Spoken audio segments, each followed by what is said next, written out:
ಆತ್ಮೀಯ ವಿದ್ಯಾರ್ಥಿಗಳೇ, Shiv the explore YouTube ಚಾನಲ್ಗೆ ಸ್ವಾಗತ. ನಾನು ಶಿವರಾಜ್. ನಿಮ್ಮ ಒಂದು ವಿದ್ಯಾಭ್ಯಾಸ SSLC ಮುಗಿಸಿದ್ದೀರಾ ಅಂತ ನಾನು ಅಂದ್ಕೊಳ್ತೀನಿ.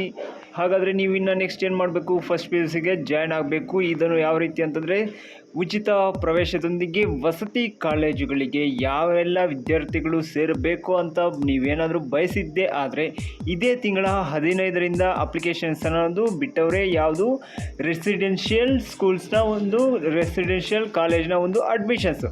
ಇದಕ್ಕೆ ಕೊನೆಯ ದಿನಾಂಕ ಬಂದುಬಿಟ್ಟು 27/5/2024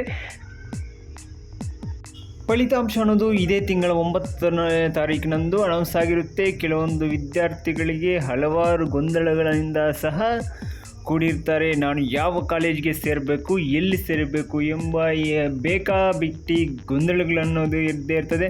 ಕೆಲವರು ನಮಗೆ ಮನೆ ಹತ್ತಿರವಾಗಿರುವಂತಹ ಕಾಲೇಜುಗಳಿಗೆ ಸೇರ್ಕೊಂಡ್ರೆ, ಇನ್ನು ಕೆಲವರು ದೂರವಾಗಿದ್ದರೂ ಪರವಾಗಿಲ್ಲ, ಒಳ್ಳೆಯ ಕಾಲೇಜಿಗೆ ಸೇರಬೇಕೆಂಬ ಆಸೆ ಅನ್ನೋದು ಎಲ್ಲ ಮಕ್ಕಳಲ್ಲಿಯೂ ಸಹ ಸರ್ವೇ ಸಾಮಾನ್ಯವಾಗಿ ಇರ್ತದೆ. ನೀವು ವಾಸಿಸುತ್ತಿರುವ ಪ್ರದೇಶದ ಸುತ್ತಮುತ್ತಲಿನ ಪ್ರದೇಶಗಳಲ್ಲಿ PUCಗೆ ಸಂಬಂಧಿಸಿದಂತೆ ಕಾಲೇಜುಗಳು ಇಲ್ಲವಾದಲ್ಲಿ ಅಥವಾ ವಸತಿ ಕಾಲೇಜುಗಳಿಗೆ ಸೇರಬೇಕೆನ್ನುವರು ಹಾಗೂ ಉಚಿತ ಪ್ರವೇಶದೊಂದಿಗೆ ಪ್ರಥಮ PUC ಹಾಗೂ ದ್ವಿತೀಯ PUCಯನ್ನು ಮುಗಿಸಬೇಕೆನ್ನುವರಿಗೆ ಇಲ್ಲಿ ಒಂದು ಉತ್ತಮವಾದಂತಹ ಆಯ್ಕೆ ಅಂತಲೇ ನಾವು ಹೇಳ್ಬೋದು. ಹೌದು, ಅಲ್ಪಸಂಖ್ಯಾತ ನಿರ್ದೇಶನದಡಿಯಲ್ಲಿ ವಸತಿ ಕಾಲೇಜುಗಳಲ್ಲಿ ಉಚಿತ ಪ್ರಥಮ PUCಗೆ ಪ್ರವೇಶ ಪಡೆಯಲು ಅರ್ಜಿ ಆಹ್ವಾನಿಸಲಾಗಿದೆ. 10ನೇ ತರಗತಿಯಲ್ಲಿ ಪಾಸಾಗಿರುವಂತಹ ವಿದ್ಯಾರ್ಥಿಗಳು ಎಲ್ಲಿ ನಿಮ್ಮ ಒಂದು ಅಪ್ಲಿಕೇಶನ್ಸ್ ಅನ್ನೋದನ್ನ ಸಲ್ಲಿಸಬೇಕು, ಕೊನೆಯ ದಿನಾಂಕ ಯಾವುದು ಅಂತೇಳಿ ಬನ್ನಿ ಸಂಪೂರ್ಣವಾದಂಥ ಒಂದು ಮಾಹಿತಿಯನ್ನು ತಿಳಿಯೋಣ. ಯಾವ ಒಂದು ಕಾಲೇಜಸ್ ಅನ್ನೋದು ಇದಕ್ಕೆ ಎಲಿಜಿಬಿಲಿಟಿ ಐತೆ ಅಂತೇಳಿ: ಮೊರಾರ್ಜಿ ದೇಸಾಯಿ ಬಾಲಕಿಯರ ವಸತಿ ಪದವಿ ಪೂರ್ವ ಕಾಲೇಜುಗಳು, ಡಾಕ್ಟರ್ APJ ಅಬ್ದುಲ್ ಕಲಾಂ ವಸತಿ ಕಾಲೇಜು, ಮೊರಾರ್ಜಿ ದೇಸಾಯಿ ವಸತಿ ಮತ್ತು ಸರ್ಕಾರಿ ಮುಸ್ಲಿಂ ವಸತಿ ಶಾಲೆ. ಈ ಎಲ್ಲ ಕಾಲೇಜುಗಳಿಂದ 2024-25ನೇ ಶೈಕ್ಷಣಿಕ ಸಾಲಿನ ಪ್ರಥಮ PUCಗೆ ಅರ್ಜಿಗಳನ್ನು ಆಹ್ವಾನಿಸಲಾಗಿದೆ. ಹಾಗಾದರೆ ಇಲ್ಲಿ ನೀವು ಯಾವ ಒಂದು ಸೌಲಭ್ಯಗಳು, ಫೆಸಿಲಿಟೀಸ್ ಅನ್ನೋದು ಇರ್ತದೆ ಈ ಒಂದು ಕಾಲೇಜಸ್ಗಳಲ್ಲಿ ಅಂತಂದರೆ, ಮೂಲಭೂತ ಸೌಲಭ್ಯಗಳನ್ನು ಸಾಮಾನ್ಯವಾಗಿ ಇಲ್ಲಿ ಕೂಡ ಕೊಡಲಾಗ್ತದೆ ನಿಮಗೆ.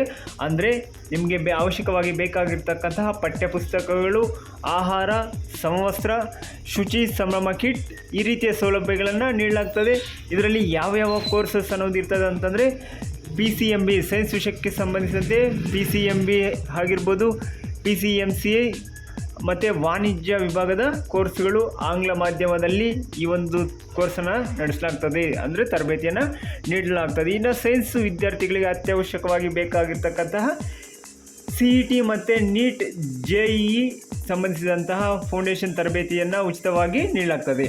ಹಾಗಾದರೆ ನೀವು ಸಲ್ಲಿಸಬೇಕಾದ್ರೆ ನಿಮ್ಗೆ ಒಂದು ಕ್ವಾಲಿಫಿಕೇಷನ್ಸ್ ಏನಾಗಿರಬೇಕು?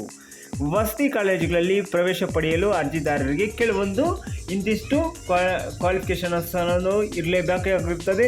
ಸೊ ಅದಕ್ಕೆ ನೀವು ಕರ್ನಾಟಕದ ನಿವಾಸಿಯಾಗಿರಬೇಕು. ನಿಮ್ಮ ಒಂದು ಅರ್ಜಿದಾರರ ಯಾರು ಕ್ಯಾಂಡಿಡೇಟ್ಸ್ ಇರ್ತಾರೋ ಅವರ ಒಂದು ಫ್ಯಾಮಿಲಿ ಇನ್ಕಮ್ ಅನ್ನೋದು 2.50ಗಿಂತ ಕಡಿಮೆ ಇರಬೇಕು, ಅದಕ್ಕಿಂತ ಹೆಚ್ಚಾಗಿ ಇರಬಾರ್ದು. ಸೊ ಇವರು ನೆಕ್ಸ್ಟು ಹಿಂದುಳಿದ ವರ್ಗಗಳಿಗೆ ಸೇರಿರಬೇಕು, ಪರಿಶಿಷ್ಟ ಜಾತಿ, ಪರಿಶಿಷ್ಟ ಪಂಗಡದ ವಿದ್ಯಾರ್ಥಿಗಳು ಆಗಿರ್ಬೋದು. ಹಾಗಾದರೆ ನೀವು ಈ ಒಂದು ಅರ್ಜಿಯನ್ನು ಎಲ್ಲಿ ಸಲ್ಲಿಸಬಹುದು ಅಂತೇಳಿ ನಿಮಗೆ ಡೌಟ್ಸ್ ಇರ್ಬೋದು ಅಲ್ವಾ? ಸೊ ಅದಕ್ಕಾಗಿ ನೀವೇನು ಮಾಡ್ತೀರಾ, ಜಿಲ್ಲಾ ಅಲ್ಪಸಂಖ್ಯಾತರ ಮಾಹಿತಿ ಕೇಂದ್ರಗಳಲ್ಲಿ ಈ ಒಂದು ಅಪ್ಲಿಕೇಶನ್ಸ್ ಅನ್ನೋದು ಫ್ರೀಯಾಗಿ ಕೊಡ್ತಿದ್ದಾರೆ. ನೀವು ಅಲ್ಲಿ ಹೋಗಿ ಅಪ್ಲಿಕೇಶನ್ಸ್ ಅನ್ನೋದನ್ನ ಸಲ್ಲಿಸಬೇಕಾಗ್ತದೆ. ನೆಕ್ಸ್ಟು ಮತ್ತೆ ಎಲ್ಲಿ ಅಪ್ಲೈ ಮಾಡಬಹುದು ಅಂತಂದರೆ, ನಿಮ್ಮ ಹತ್ತಿರ ಇರುವಂತಹ ಮೊರಾರ್ಜಿ ದೇಸಾಯಿ ಕಾಲೇಜುಗಳಾಗಿರ್ಬೋದು, APJ ಅಬ್ದುಲ್ ಕಲಾಂ ಏಕಲವ್ಯ ವಸತಿ ಶಾಲೆಗಳಲ್ಲಾಗಿರ್ಬೋದು, APJ ಅಬ್ದುಲ್ ಕಲಾಂ ವಸತಿ ಶಾಲೆಗಳಲ್ಲಾಗಿರ್ಬೋದು, ಅವುಗಳ ಮುಖಾಂತರವಾಗಿ ನೀವು ಈ ಒಂದು ಅಪ್ಲಿಕೇಶನ್ಸ್ ಅನ್ನೋದು ಸಲ್ಲಿಸಬೇಕಾಗಿರ್ತದೆ.